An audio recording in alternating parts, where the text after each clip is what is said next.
united now to heed your call. Our fathers fought the fights for liberty. Forever I'll defend Guyana free. Guyana, Guyana, I'll be holding on to you forevermore. Guyana, Guyana, may the blessing.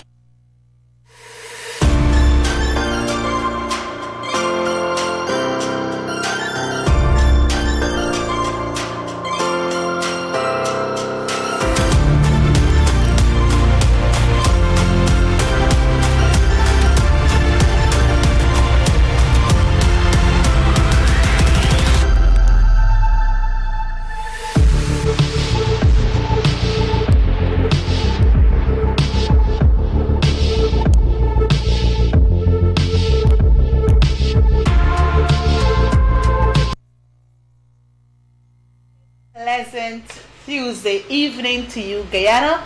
Welcome to yet another episode of Let's Talk with Annette.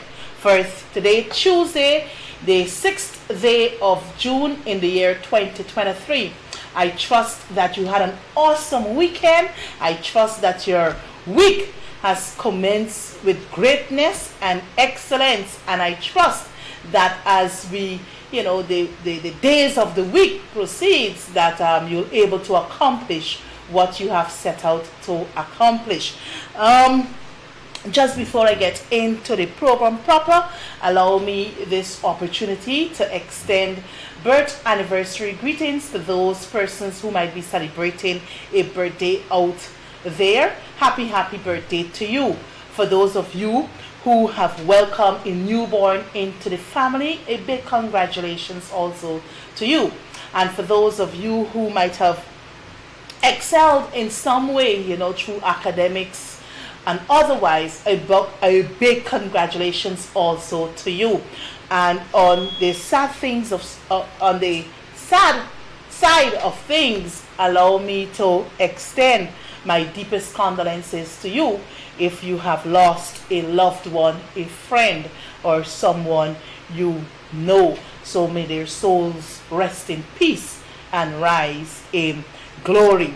So my brothers and sisters, this evening, we will be continuing our discussion on the countdown to local government elections 2023.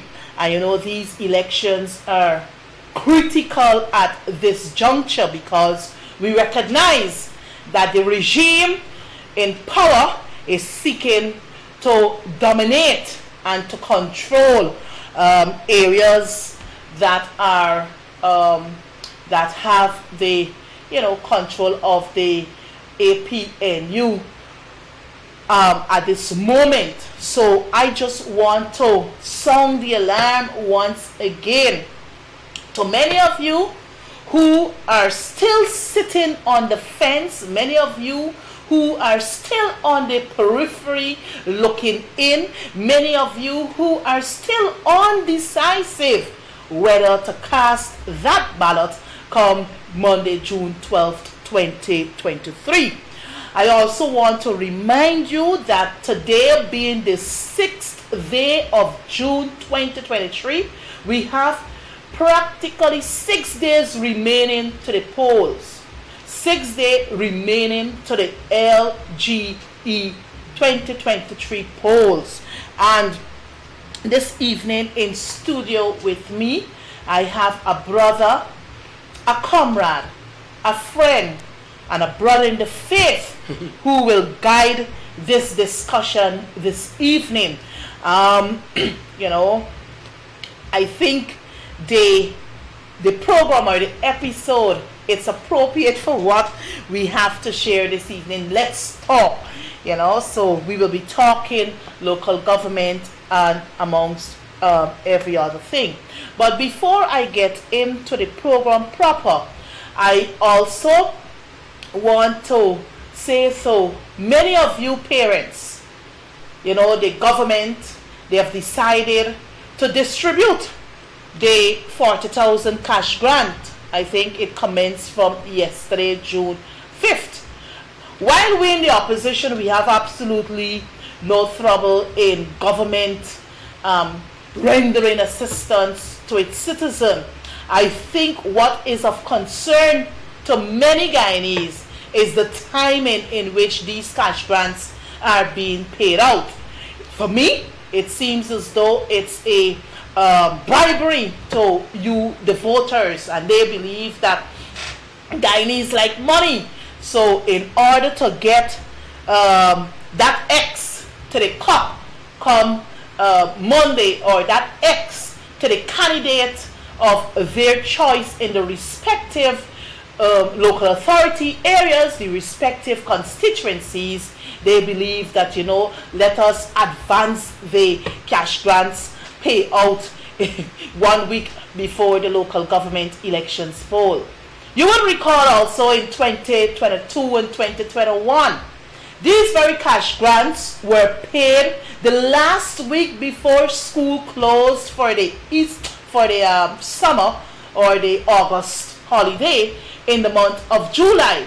So what is the rush, and what is the why 1 week before local government elections? As I said before, it's a way to pay our citizens, to bribe our citizens so that they can vote for the People's Progressive Party Civic. But I know Guyanese are smart. I know you out there are intelligent. And I know that you will go collect the monies, put up those monies so that you can procure the child and the children's school supplies in July, August, for September. So put those monies up in safekeeping. Don't spend it. I know you will be tempted, but I'm warning you, be very wise. Because come September, the first week in September, the first school day, you wouldn't want to deprive or deny that young lad, that young child in attending school. So please ensure that those monies are safely kept and used for the purposes in which they were actually distributed for. The other thing I want to touch on, as you walk the constituencies, early today I was in my constituency 13, East and West Rumpel. So I just came from there. And I can tell you is that many persons are concerned, the question is, we're not seeing the green flags, we're not seeing this, we're not seeing that. Look, what I have to say here this evening to you is don't get caught up with the green flags. Don't get caught up with not seeing the green flags. Don't get caught up with seeing the red, yellow, and black flags. I can tell you, in constituency 13, the only area that is currently having the red, black, and yellow flags is in Warlock at the moment, because they're having a meeting. The PPP, they're currently having a meeting in Warlock. So they just flagged a few polls, so as to, I guess, demonstrate to the residents there that they're present in the area this evening. But I want to say to many of you, do not be carried away with the flags. Do not be carried away with the huge banners, because these flags, banners, posters, these things don't win elections. It's the policies, it's your manifesto, it's the plans that the varying candidates will have to sell to you so that you can make a determination come June the 12th to put that X there. So I just want to say to you once again, go out in your numbers. Local government elections, normally the stats will show that we would usually get a low turnout, because people believe, man, look, it didn't make no sense that I go and vote for local government elections, people waiting on the bigger elections, the general and regional elections, where they can go and vote for, the person, the presidential candidate of their choice. But I'm saying to you this evening that local government elections are equally important, just as regional and general elections. Because if you fail to go out there to throw your support behind a particular candidate, and the other contesting parties are able to amass the votes, then when they get on the council and they got to make the decisions and your constituency is not benefiting, you have no one else but yourself to blame. So I'm imploring on you that come June the 12th, Monday, June the 12th, please go out there and vote resoundingly. Thursday of this week, I will also be carrying a live program as the countdown continues to LG 2023, and also Sunday evening, as the eve before local government elections, I will also be doing a live program. And I just want to extend my heartfelt gratitude to the management and staff here at HBTV Channel 9 for affording us the extra airtime to have this program aired live, so that we can keep rocking and keep edging and informing you to head to the polls come Monday, June 12th, 2023. So on Thursday, the program will be from 8 to 9 p.m. 8 to 9 p.m. And on Sunday, when I get here on Thursday, I will let you know the timings for the Sunday program, so that you can tune in, be informed, be sensitized, so that when you get out there on Monday, you can make the right decision. That being said, I now turn to the topic for this evening. And as I said, this evening we will be discussing local government 2023 and you. And just before I introduce my guest, I will ask the operator to play the little jingle that we have there, right, for local government elections. So over to you, operator.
Inside the cup, look how we will set up.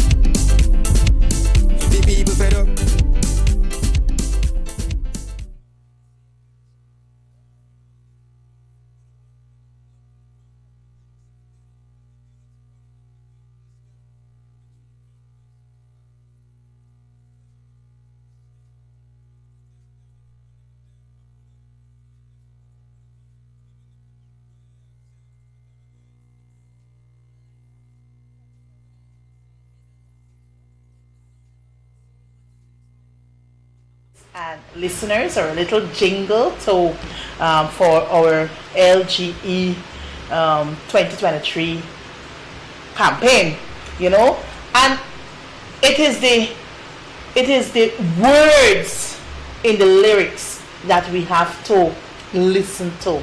We are fed up. People fed up with the corruption. People fed up with the mismanagement of this nation. People fed up with the state of Georgetown, despite them trying to cast blame at the feet of the coalition government. But Georgetown people, you know exactly what Georgetown used to look like under the coalition government. Georgetown people, you know exactly what the coalition government did. Many times people are complaining that the coalition did absolutely nothing for them. But sometimes we forget the bigger things. The coalition brought back peace in this nation. The coalition was able, with the little resources we had from the traditional sectors, we were able to do a whole lot of work. Infrastructure, pay increases in wages and salaries, had better working conditions, and I can go on and on. Even communities. You have some of the crossovers now blaming that the coalition didn't help them in no way. But you know what? The facts will show that the coalition central government assisted many constituencies across Georgetown. But I don't want to talk too much, because the guest, he will tell you exactly what was done for his constituency under the coalition government as compared to what is happening now under a wicked, uncaring, a vindictive regime called the People's Progressive Party Civic. I also forget to mention to you, listeners, that later in the program, just before we bring the program to halt, I will be taking a few calls, right? So the number is on screen, my left, your right, I guess. So this evening, I will be discussing, my guest, is no other than Mr. Ivler Henry. And who's Mr. Ivler Henry? Christian, he's a Christian, 7 Days Adventist, and also an economist by profession. He's also a serving or a current counselor for the APNU, and he represents constituency 7. Ladies and gentlemen, viewers all, I give you Mr. Ivler Henry. A pleasant evening, sir, and welcome to Let's Talk. So I'll give you a few minutes to say to our viewers and listeners, who is Ivler Henry, and briefly about yourself before we get into the actual discussions this evening. Thank you, Comrade Annette. It's a pleasure to be on this program. I'm happy to be here. I think this is the second time in a week that I've been on this program. I've been on the program last Sunday with Mr. Alexander on the program that he has there on Sundays. My name is Ivler Henry. As I stated on that program, I was born in a place called Good Fortune on the west bank of Demerara. I went to school there. I also came to Georgetown, going to University of Guyana, and also had the pleasure of seeing Georgetown in a better state then in the 70s than it is even as being now. Then it truly would have been called the Garden City. And my experience in local government would have dated back then, in the sense that the village that I came from had a strong village system. And I admired, my cousin was the chairman of the village, one Mr. Benjamin, And my grandmother at the time used to admire the work that they did because they were focused on ensuring that we had good drainage in the village, and there was a library that they established which we could have attended and get some book knowledge, which helped us even now. And that the fact that they had a good drainage system helped in the production of fruits and vegetables, which my grandmother harvested and brought to Georgetown and sold. So it had two connections, in village life, in that it helped in terms of production, it helped in terms of cultural and educational upliftment of the people, as simple as that be. We have seen the changes since the 70s in village work, village life. As I stated in the discussion on Sunday, I stated that we have to thank Mr. LFS Bornham in the sense that he would have developed this local government system that we now enjoy and we now are really working with.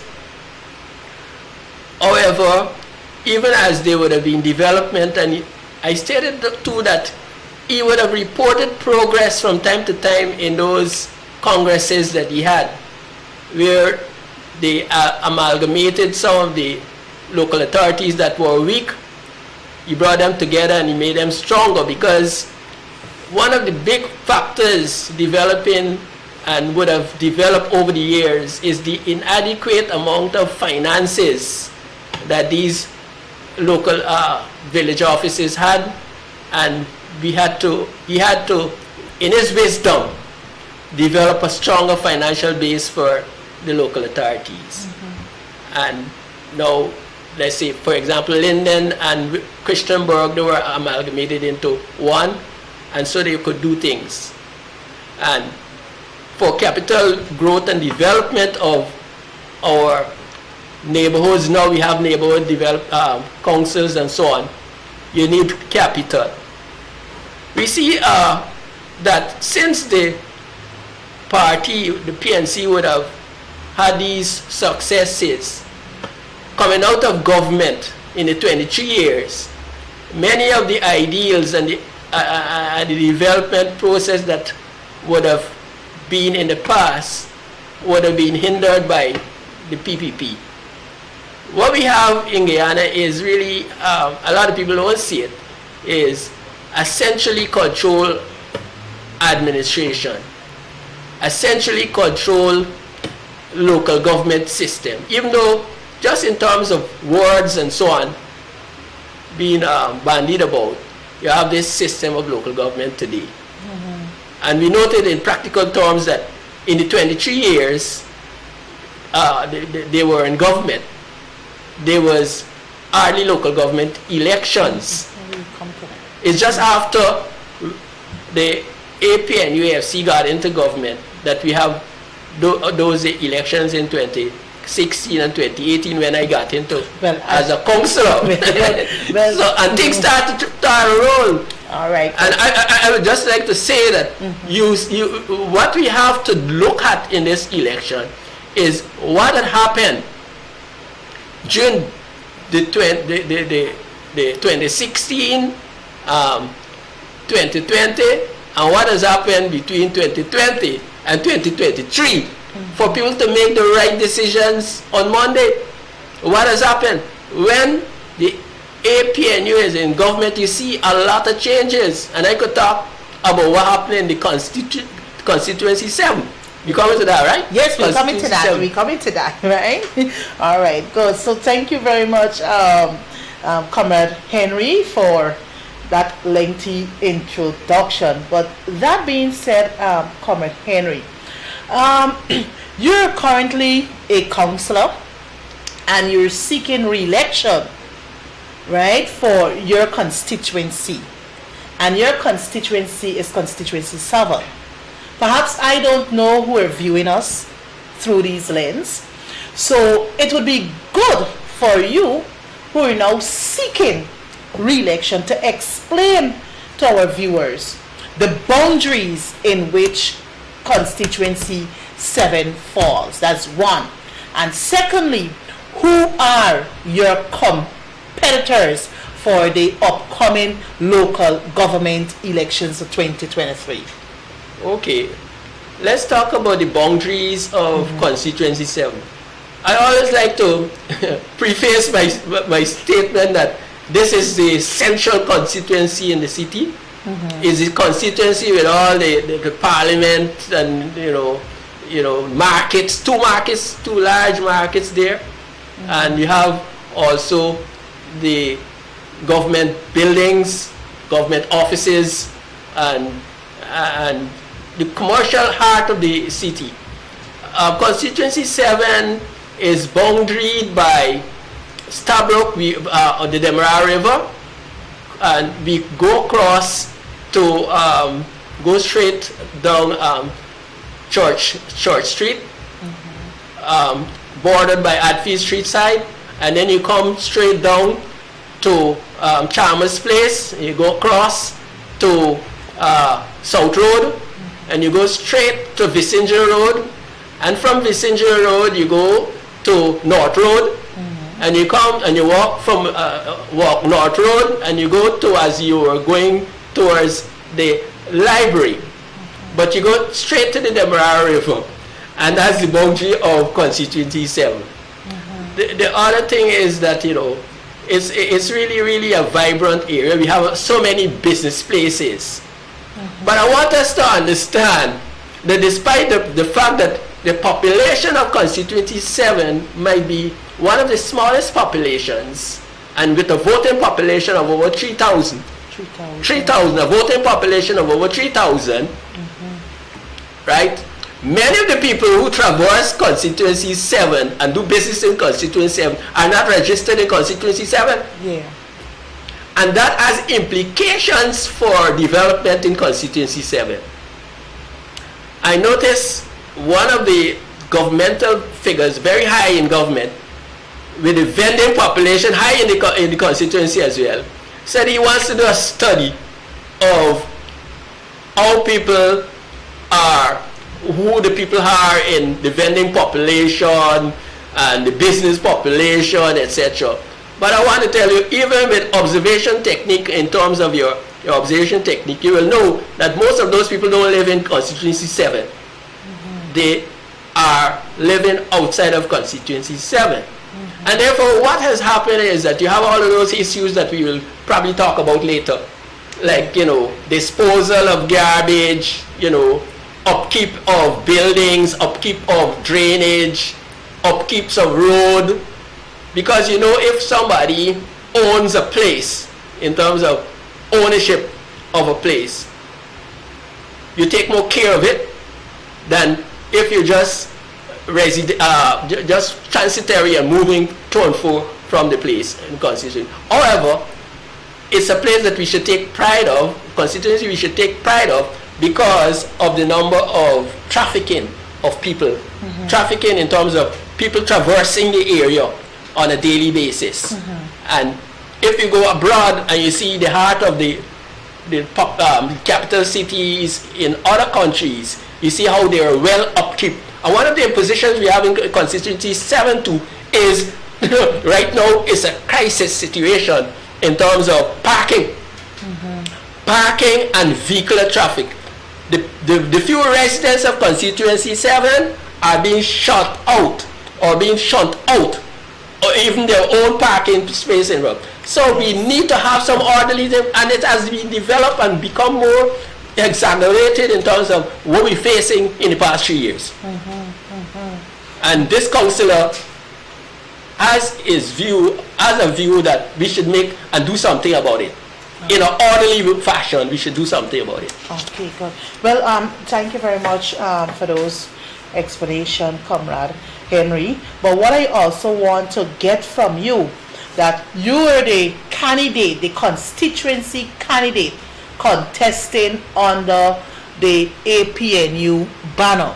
But I know, because I'm also a registered voter in your constituency, right? Bodo. So I'll be voting in your constituency myself and family. But what I want to get from you, who are your contenders apart from I know APNU, we got PPPC. Who is the candidate for PPPC? Then you got a number of interest groups. I think you also have an independent candidate who is also running in your constituency. So can you share with our viewers who are your contenders? I note that there are at least 3 contending parties, and it is what local government is all about, while the village politics or city politics is all about. People would like to contend because they feel that they have something to contribute, and of course I would like them to come in the past and come and see me from time to time and meet with me and let's do something even in the normal course of things. But arising out of this local government election, I noticed there was one Mr. Boswick. There is another Mr. Greaves, and there is another Mr. Dilip Prasad running and contending for councilship in the council. But I never knew them before. The first time I'm seeing them coming out in the process, and it's always good to be contributing to your community before you jump into something. You know what I mean? You know, from a boy, I used to be doing things in my community.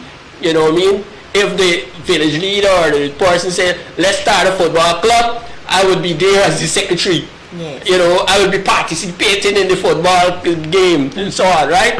Going to church life. I never became an elder. I'm an elder in my church. I never became an elder before, you know, getting into serious business in terms of, you know, participating in church activities, doing things in the church, and then they identify that this guy has some, you know, something in him, you know, they will promote you to that as a thing. Jumping into something as crucial as local government, I mean, is very, very, very something you got to think about and something you have to be experienced about, because that city, all work is a lot. And I noticed the other councillors, for example, PPP councillors, they don't contribute anything to city life.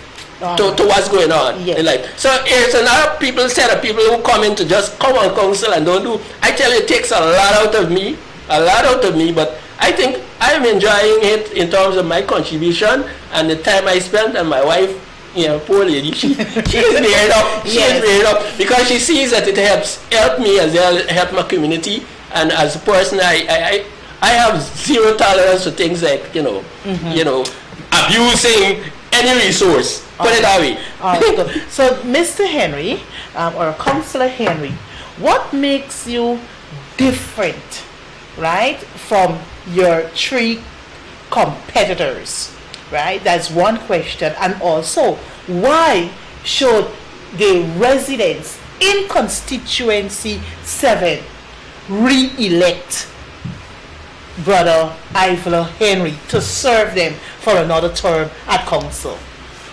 I notice council life is a lot of, we have to get out there and see what's going on, right? You have to connect with the people in the community, and people call you all the time about matters, and you have to be a good listener.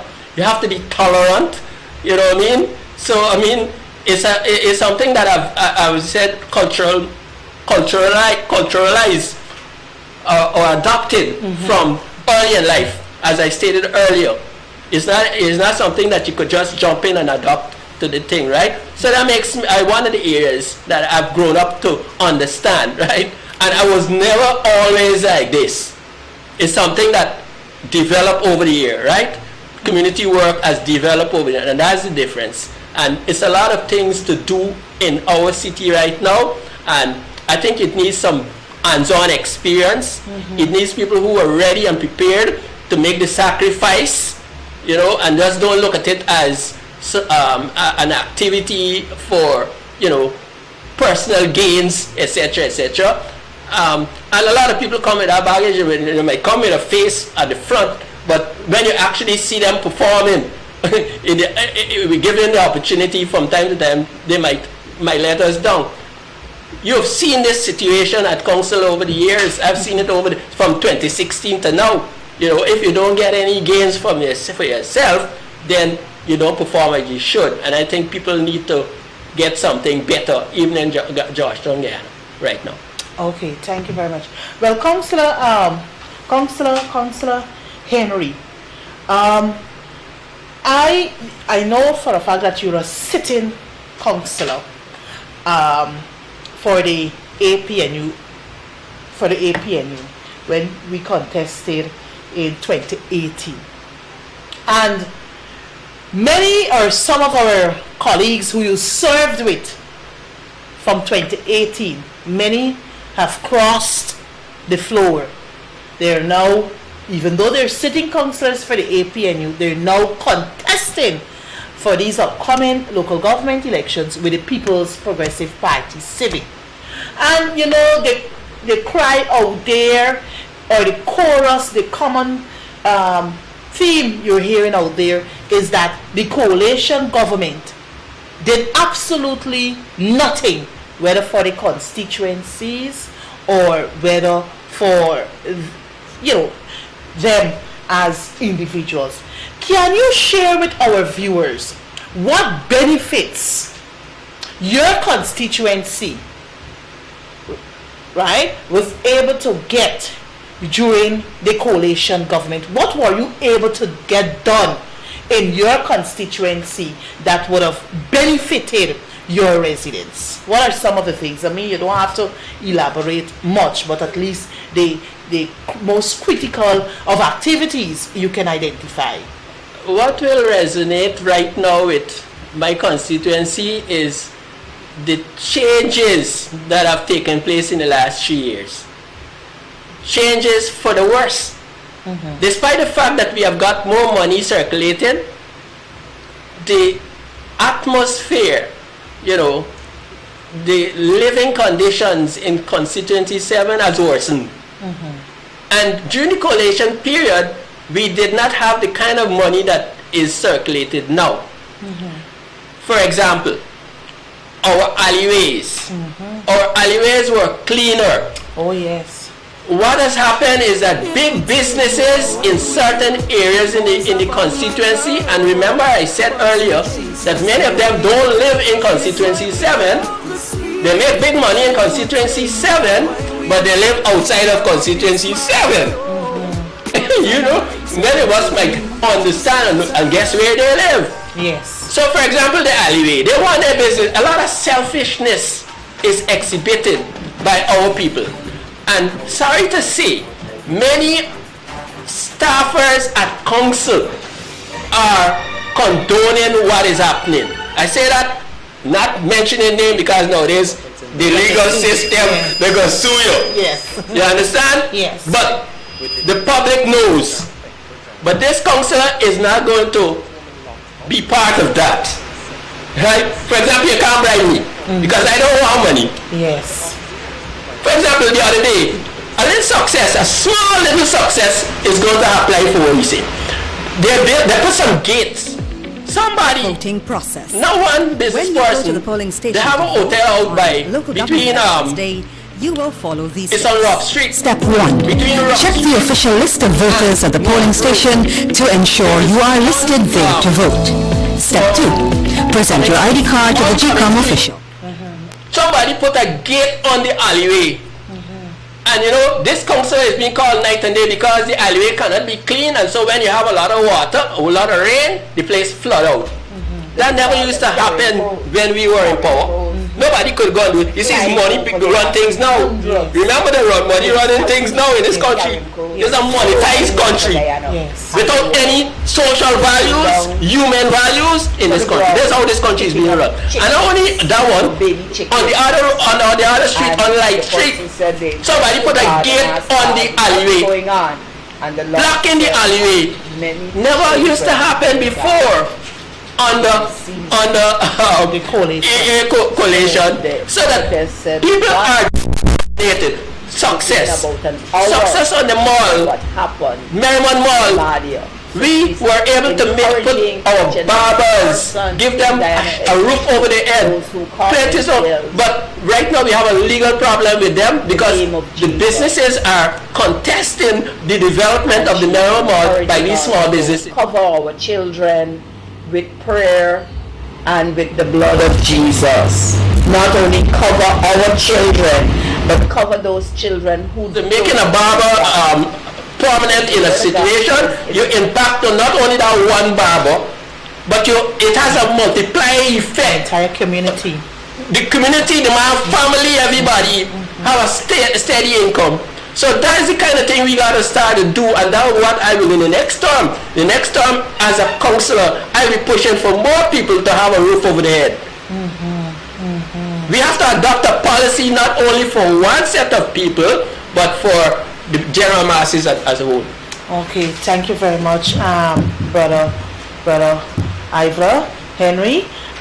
Viewers, in another 2 minutes, I will open up the lines so that we can take some calls, and you can ask the Councillor Henry whatever concerns you have, so that he can adequately provide the responses.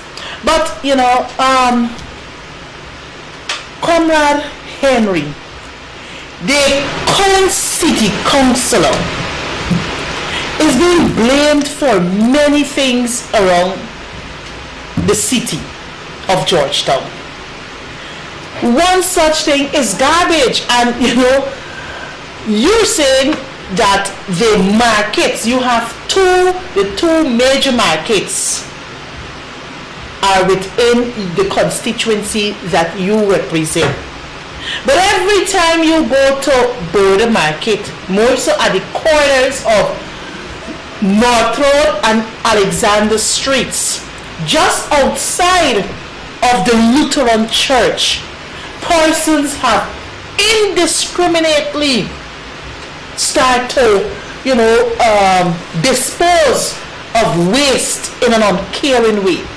And I'm sure it's affecting worshippers, and it's also affecting other businesses within that area. There's just one area. You also have Orange Walk, just opposite Dean's Pharmacy there, where you have huge pile of garbage on a daily basis. I remember when the coalition came into government, you had piles of garbage at Starbrook, right there in Orange Walk, at Starbrook, outside of Starbrook Square there, sorry, yes. And also outside of Border, right there in Orange Walk. So it seems as though we had it under control. So what has changed, Comrade Henry? What has changed? Well, is a difference in government and different perception of what is healthy and who have the care of the city at large. And the whole thing is, as I said, it comes back to that. And remember, in that period, we're talking about a period where a minister of local government would have said that he don't care if a disease break out in the city. So removing them garbage down at Starbrook, right? And it doesn't take care of itself, right? But that situation down there by Alexander Street, by the Lutheran Church, is a serious situation, and the different pile up of garbage is a serious situation. We really will have to have a waste disposal policy. A waste disposal policy that is not short term but long term. And I know that if Mayor Ubraj would have been here, he would have told the public about the waste disposal policy that was sent to the minister, the present minister, and it's still on his desk. Because as you know, Chapter 8801, most of the decisions that we make at council has to be ratified by the minister. And despite the fact that we would have had solid positions to implement penalties, etc., for people who do things against the law and go against the law and so on. So those things are not being implemented, and so people feel that they're free to do certain things. But I think we have to congratulate the department for the work they have done, especially during our period in disposing of garbage from these and the pile up that has been here. And right now we have an issue with the compactor at Border. The council was given Mayor City Council was given a $30 million subvention, and the committee I function on that committee. The committee and the finance committee also decided that they will use that money to buy 2 compactors, and that was last year. They sent for those compactors, and up to now the compactors have not arrived. There's a lot of incompetencies about the place, right? And again, the public don't know it. The mayor, city council staff have got to be approved by what you call a local government commission. So what we have at city council is a staff approved by, and the local government commission is being headed by the PPP government. And therefore, they are spiking the council in all ways to underperform.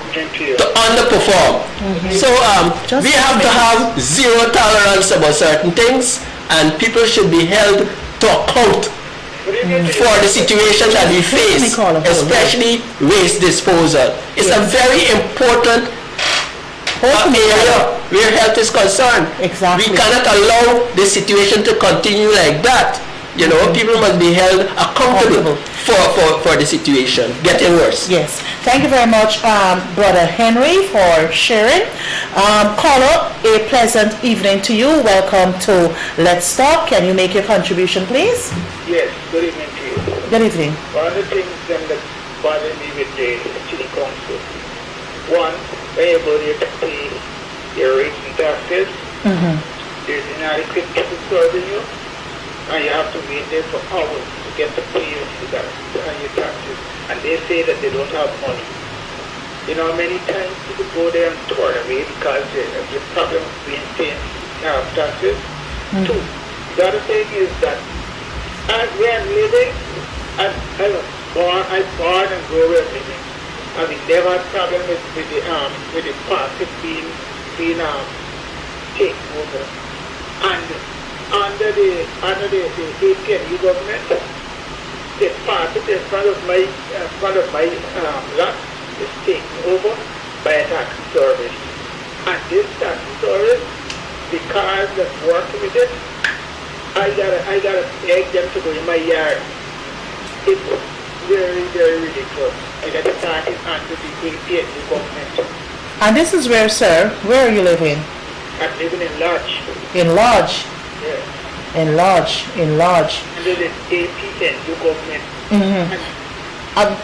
Where in Lodge? Is it Durban? Is it? No, they give those people permission to. They give those people permission for set up the tax stores because if you don't got water, they got light. That's right. You can't get water like without a written permission from the city council. Okay. But caller, you. I go in the yard. If I go in the yard, I gotta beg these people come apart from me, bridge out that thing. When I tell them, when I talk to them, it's abused, but I get abused.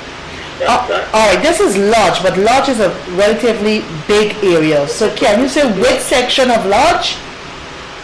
I told you I'm living. No, you said in Lodge, but you would agree with me that Lodge is a big area. That's why I tell you where I'm living. I'm living in Princess Street Lodge. Oh, sorry, I didn't hear Princess Street. Sorry. So Princess Street Lodge. Yes. Sorry, Princess Street Lodge. All right, so I have the council. Though he's not the councillor for that area, but as a sitting councillor, he should be able to provide some response. And talk to them about this new songs we're going on the park. All right, thank. With the problem.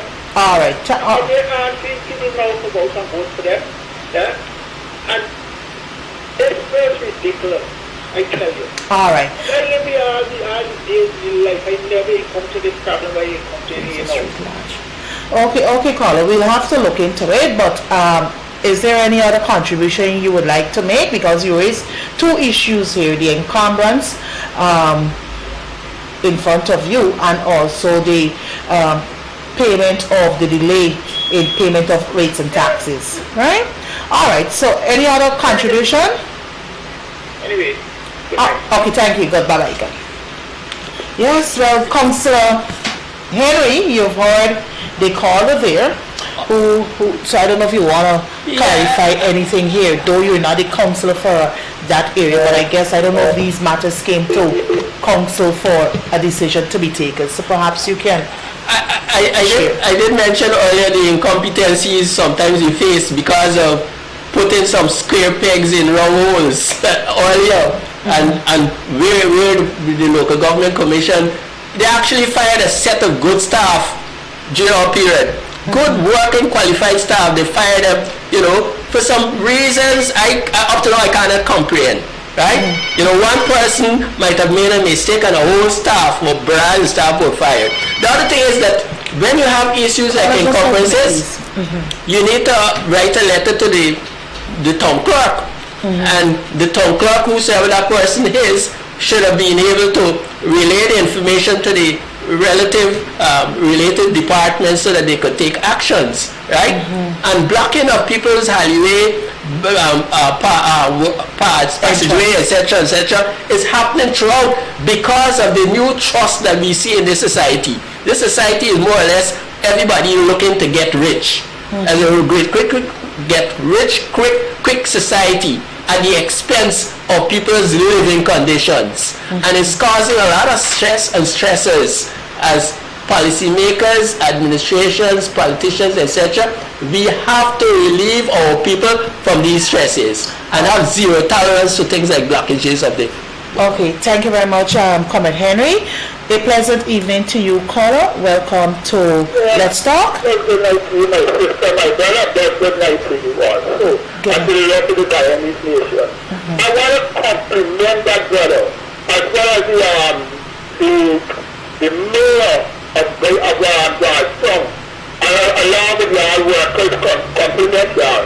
Congratulations, y'all have done a wonderful, amazing job. The reason why I'm saying this, I am not looking at how the situation stands at present now like we can see, but I'm speaking from the spiritual point of view also to support what I'm saying is that the struggle we are that are freed from the central government, my brother, it's tremendously amazing to know, and it is praying that y'all are still surviving and y'all are still trying to make it through. And Guyanese, please, and I'm calling on those from Georgetown and along, please vote for the APMU. I am not a politician. I doesn't live up behind politics and party and these things. I live by righteousness. And I know when God is saying He's doing it right. God bless him, brother, but the central government is not giving any support to this. That's why they're going to, and that's reflected here. And so please, voters who are going to vote, don't allow this little rivalry and this little protectiveness to start your place. These are good people in their position, but because they're sophisticated, they can't even do what they're supposed to do. Vote for the AP and you don't matter what, vote for the AP and you God bless the land we're going to get there by the grace of God. No matter how tough the battle is, God is on our side. Have a blessed good night. Thank you very much, caller, for your contribution. Indeed, you've heard it from the caller. Yes. I believe, because I was in government when we had local government elections in 2016. We had local government elections in 2018. And it was a young government, but we give a lot of support to the main city council, because, mind you, viewers and listeners, it is the main city council through rates and tax collections that once they collect these monies, they will be able to do their work. But we know, just let me pause here. Caller, a pleasant evening. Welcome to Let's Talk. I'm enjoying the program, especially listening to my brother, Rick. Okay, thank you. Rick knows who it is. Okay, thank you, ma'am. Yes. Yes. Yeah, you could message me when you come to proceed. Okay, good. Thank you very much, caller. I am saying that I must compliment the mayor and town council, because that was a handicap race. And we saw petty people with pint-sized minds trying to sabotage this young man and his council's effort. And I am not a politician. I have never held a party card in all the years of my life. Because I lived in a house where Uncle Teddy, Uncle Ford, Uncle Ptolemy, all the uncles used to be here. Okay? Yes. I began my mother personally from a young woman because she was their neighbor. What I'm saying is, so I grew up in a fluid society. Everybody was my uncle. But what I have seen in the last few years have astonished me. It is a set of kindergarteners, because I've been a teacher for years. You're putting a kindergarteners with long pants and short jackets and putting them at and giving them a degree at university. These people have behaved so petty that I'm totally disgusted.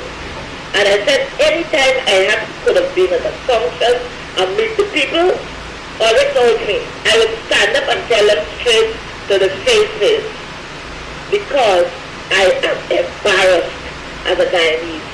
Feel like fools in the Caribbean. And everybody is going to come and pick our pockets, and we will all remain the same, because the jail does not stop at the frontier. It will wipe all of us out. While we fighting each other, like the fox and the two monkeys, the fox will eat the cheese and leave us hungry. Yes. Good night. Thank you. Thank you very much for your contribution, caller. Viewers, we're actually winding down, so I wouldn't be able to take any other calls at this time.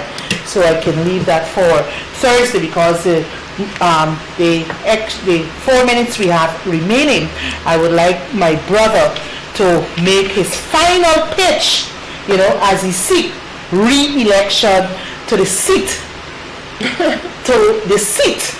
of the city of Georgetown. But before doing so, I was making the point earlier, just before this caller.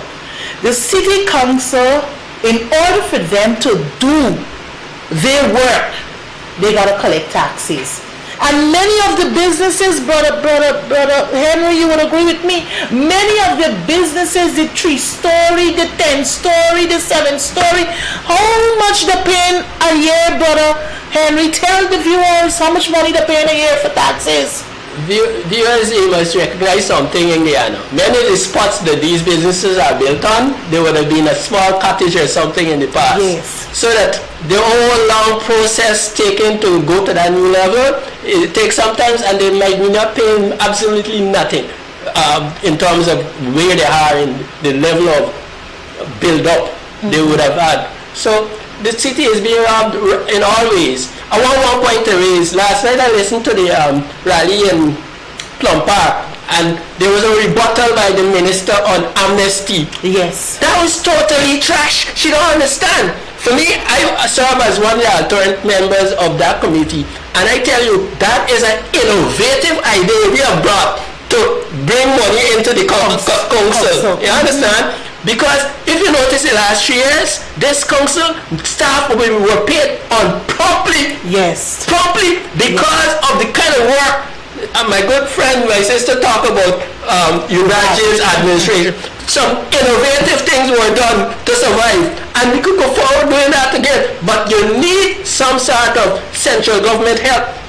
Because the capital base, which you should use to develop your council, you don't have it. Exactly. So all that you're spending money on that council there is your current expenditures. Current expenditures. You're raising taxes. Another innovation is money coming out of the WAF. Yes. We got a something, you take something, you make about 25 million on that. I serve on the finance committee, so I know for a fact that, innovation is what has been able for the council to survive. And the PPP want that council. PPP want that council, and they will use every opportunity they have in place to destroy the good work of the council and bring negativity like the one I listened to last night. Exactly. The woman doesn't understand what we do. Exactly. So they're still on the learning curve, my brother. We have 1 minute to program time. And I want out from this 1 minute for you to take 30 seconds to make your final pitch why constituency 7 should re-elect Brother Ivor Henry as their candidate to serve them.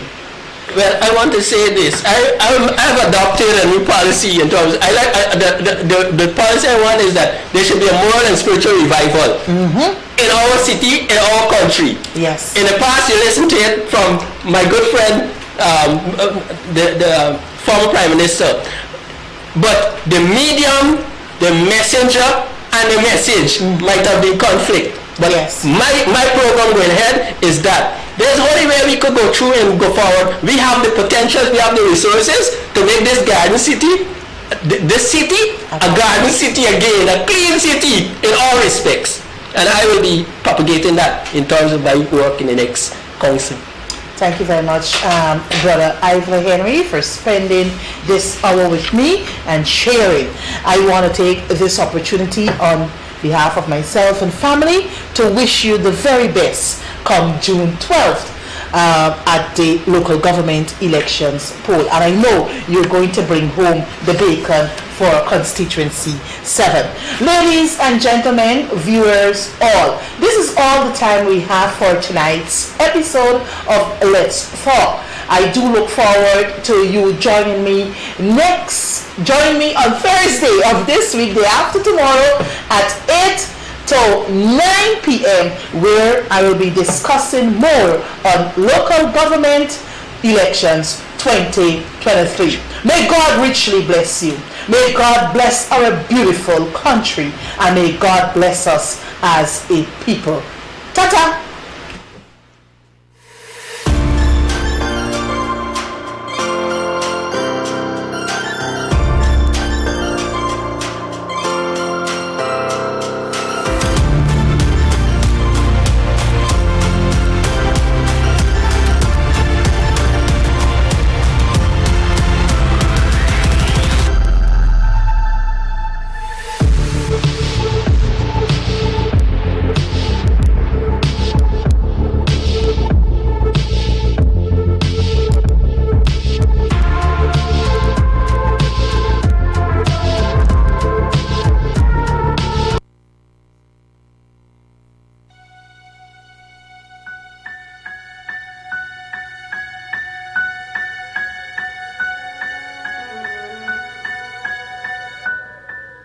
If I think about the ways you make me smile,